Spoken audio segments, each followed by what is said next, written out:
for the first of our championship attractions, brought to you once again by Don King Productions in association with Direct TV. This bout coming away is sanctioned by the North American Boxing Association, the supervisor Marie Franceschi, along with the Nevada State Athletic Commission. The chairman is Dr. Elias Ghanem. Introducing to you our three judges scoring this bout from ringside. We have Dave Moretti, C.J. Ross, and Dolby Shirley. And the referee in charge of this bout is Kenny Bayless. All right, fans, here we go. 12 rounds of boxing from the NABA Heavyweight Championship. Introducing first, the challenger on my right.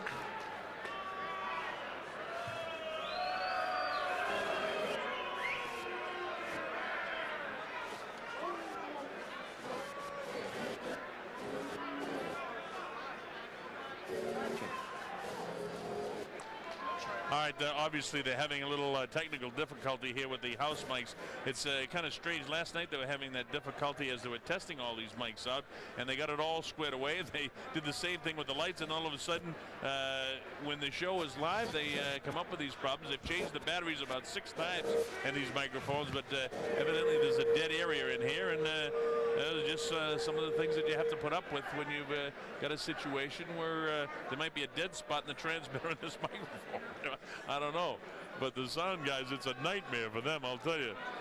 And if you're annoyed, the people in attendance here aren't too happy about this delay either. They want to see boxing. Here's Jimmy.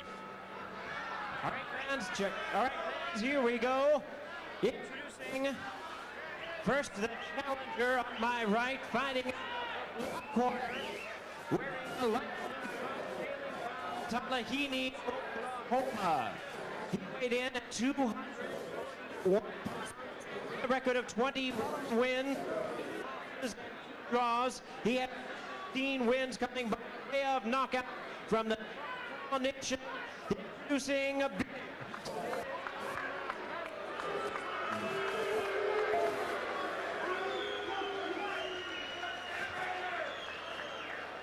and his opponent across the ring on my left, fighting out of the red corners, the defending champion, trunk, white trim, Chicago, Illinois.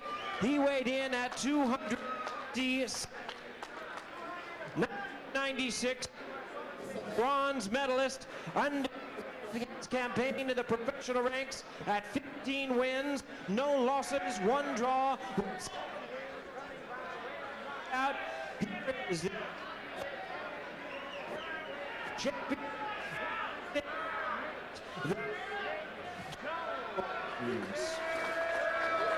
Boy, oh boy, oh boy, what a tough job for Jimmy Leonard to try to announce to a live crowd that with a microphone that's not working. But we give him all the credit in the world for getting through that, and hopefully we can get a mic that works. Kenny Bayless, the referee, has called the 2 fighters to the center of the ring. Of course, the Good luck to both Nate Jones to the right of your screen and Sam Hampton to the left of your screen. We're set to go.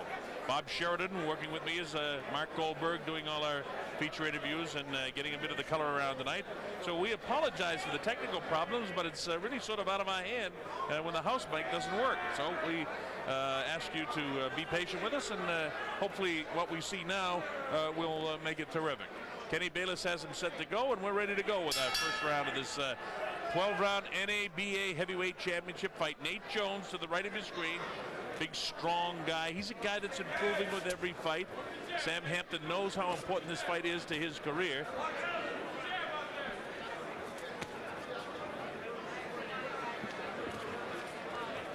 Just touches him up. Nice jab that time. Gets through with a jab. Nate bends over at the waist. Hampton caught him with a pretty good shot that time as he came in. Hampton has a good left hook. He's got some power with his shots too. While Sam really hasn't beaten any terrific fighters, and he lost his last time out, this is a guy that can cause you some problems early in your fights because he is a tough guy. You don't win those tough men contests, especially in a state like Oklahoma, where we had the Cowboys and Indians battling each other, and come out of that a couple of tough men contests as a winner. But there's a big difference in being a prize fighter and being a street brawler. Nate Jones is a very professional prize fighter, and Hampton is going to try and figure out how he can stop that jab and try to do something. The best thing for him to do is do exactly that. Go ahead and roughhouse. That's what he does best. Let it fly. See if he can get lucky. That's Sam Hampton with his back to you. Nice jab, jab, jab in the right hand that time by Nate Jones. Nate, his handle is mainly James Buddy McGirt, former champ in his own right, who's been working with him, has really developed it into a pretty good fighter. He's listening. And you see while Hampton puts the pressure on him here in round number 1 at the Mardi Gras Ballroom, that Nate Jones is able to gobble it all up pretty well. Nate stands in front of him.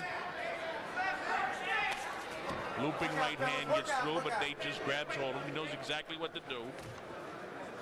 It's not a good idea to stand right in front of this guy, just flat-footed like he's doing right now. He wants to get up, but what he does is he gives Sam an opportunity to come in. Sam's not a guy that can move with any sort of movement at all. If Nate did a little bit of circling, a little bouncing around, he'd cause this guy a lot of problems. Kenny Bayless says, wait a minute, there's a string hanging up there, and one of the top referees here in Nevada, too, is Kenny, and he spots that right away and gets it off the glove of Nate Jones so that it doesn't become a problem in the eyes of Hampton. Hampton comes in with a left hook, fires another left hook. Sam looks like he's off balance to me a lot of times, and he can be tagged by counter right hand because when he comes in, he drops his left hand. And there's that left hand. See how that left hand comes down? Nate figures that out, and certainly in his corner, Buddy McGirt will tell him that. And this guy's wide open for the right hand shot. Right here, left hook, right hand, right there. See that? See the way he drops that left when he comes in? He throws it more or less from the hip.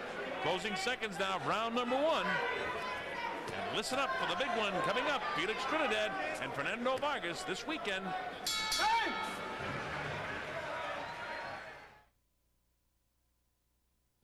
They tower over their rivals, two unstoppable forces of nature.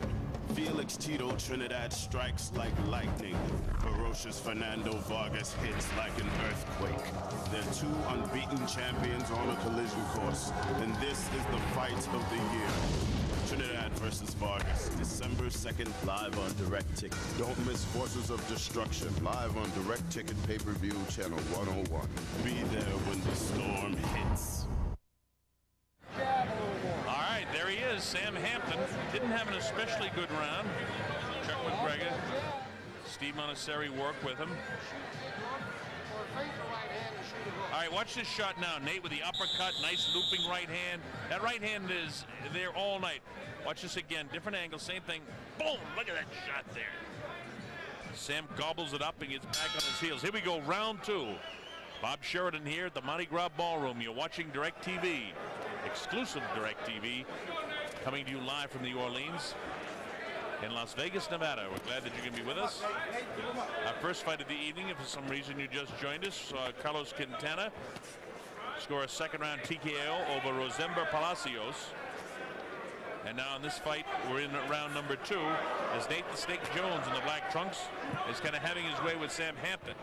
Hampton looks like a tough brawler, looks like the guy that won those tough man contests in Choctaw, but is he wide open for the right hand when he throws his left hook? Nice movement at the waist that time by Nate. Nate's still standing in front of the guy too much, but right now, oh, he caught him with a good shot. That rocked him. The Native American fights back like mad. Boy, this guy's some kind of tough, as Nate caught him with the right hand and put him right back on his heels. Comes with the uppercut, looping right hand. How about this Sam Hampton? Man, he got clipped with the left hook that time. Uppercut, right hand, flash to the side of his skull. Comes back with the right hand of his own to try and stop Nate. There's no quitting this guy. I can see why he won the tough man contest. Nate comes with the uppercut, the left hook. Right hand drops him. Sam goes down, but his eyes are clear. The count's up to 3 and 4 and 5 and 6. Go ahead. Kenny stops the count. Now it's up to 7. That cost Nate Jones a couple of... Come to me. Give me your that glove. cost him a couple of seconds. Not that it makes any difference, really. But Nate went to his own corner.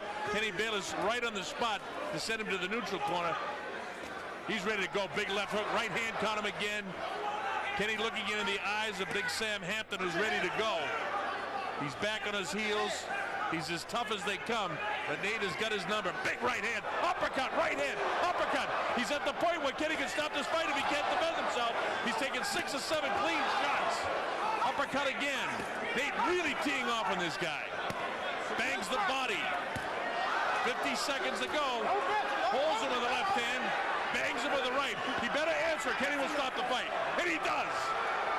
Kenny stopped the fight, and he did the right thing. Of course, Sam Hampton doesn't like it, but he did absolutely the right thing. It's all right. No, you gave it a hell of a shot.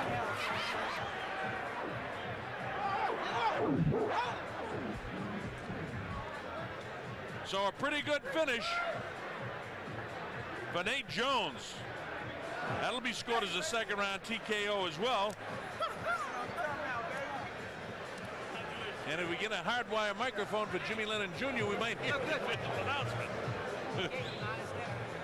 Well, Sam was not happy with the fact that they stopped the fight, but at the time they stopped it, I certainly agree with Kenny Bayless, who stopped that fight, because he had, at that stage, and we'll count them when we see the replay, we'll show you the knockdown first. A big, big right hand, which got him back on his heels. Now, his eyes are all right. He's not really tremendously hurt here, but that was the end of a series of punches that put him back on his heels. Now, watch the stoppage. There's one punch there.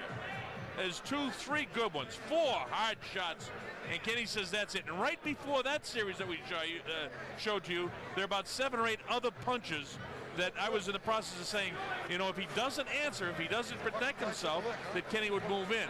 Because the thing with fighters, and especially a warrior like this guy, Sam Hampton, they get annoyed when you stop the fight.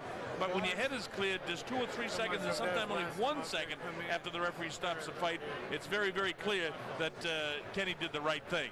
There he is. Nate Jones, his record goes to 16-0 now with 8 KOs. And he didn't push, he waited, he set the guy up and did a nice job in defeating him. That was a nice effort by Nate the Snake Jones. Let's make it official. And now I see that Jimmy Lennon Jr. actually has a microphone with a wire. So let's pick up his words. Ladies and gentlemen, we have the time of 2 minutes, 17 seconds in round number 2. Our referee in charge, Kenny Bayless, stops the contest. He's the winner by way of technical knockout. He is still undefeated and still the NABA heavyweight champion, Nate the Snake Jones. Well, Nate the Snake, that was a nice effort for Nate. And I'm sure we're getting our man Mark Goldberg moving into position, and as soon as we have him in position, we're going to have an interview with Nate. But I must say, he set him up. He found out what he could do. I didn't like the way he stood in front of him in the first round, but obviously Jones wasn't too concerned about this guy. He felt him out throughout the first round, and in the second round, he just took him apart, and Kenny Bayless had to stop the onslaught, and he did the right thing. All right, Mark is ready, so let's go to our man Mark Goldberg. All right, thanks a lot, Colonel. We're here with Nate Jones, second round knockout. Even though it went 2 rounds, you had some patience there, didn't you? Yeah. Well, he was by far a good puncher. I felt his rhythm. I had to come out and relax myself because I felt his power. I had to say relax, Nate, because this guy could punch. So I had to calm down and pick me a good shot to get him. You know what I mean? Because he's by far. He's a good puncher. Do you plan to come out there and just stand right in front of him right from the beginning? Well, you know what I'm saying? When I felt his power, I knew he couldn't do it inside, so I had to suck his titty and catch him. If I'd have stood outside, he'd have been more dangerous. So when I felt what he felt like inside the ring, I adjusted to fighting him inside. I thought I was going to outbox him from the outside, but I felt that I had to adjust to. Just take here we are. Here's some action. Down he goes. Well, it was a good right hand. I hit it. I was feeling him right. And I came right over the top of the right hand. You know what I mean? Because I knew when I hit him, I measured him with the left hook right hand, and I just came over the top. I felt I wanted to make him respect my power because he was a puncher. If he didn't respect my power, he'd have tried to walk over me. Is he the hardest guy that's ever hit you? Well, I fought one guy that I hit real hard, but I got him out of there quick. But for the rounds we went, yeah, I felt, he could punch. He was a good puncher. Where do you go from here, buddy? Well, it's up to my manager, Don Hill, Carl King, and my promoter, Don King, and my trainer, Buddy McGirt, you know what I mean? And, I think I'm fighting soon with a tough guy from New York, you know what I'm saying? But we'll see how that goes. So first you got the title, and now you've defended it one time. These are all things that make you feel a little better and more relaxed. Yeah, I'm young, you know what I mean? And I'm coming along. It's just that I have to, with my strength trainer, I have a good strength trainer, Dudley Pierce, my trainer, Buddy McGirt, my managers. We just getting ready, and I'm just learning how to deal with it. I know it's going to be tough because I'm not a big guy, but I'm willing to try my best to see where it comes. Well, good luck to you, and we'll be with you all the way, obviously, right here. Thanks a lot. All right, Nate, who wins again, still unbeaten, and first title defense is a success. Let's go back to the Colonel. But the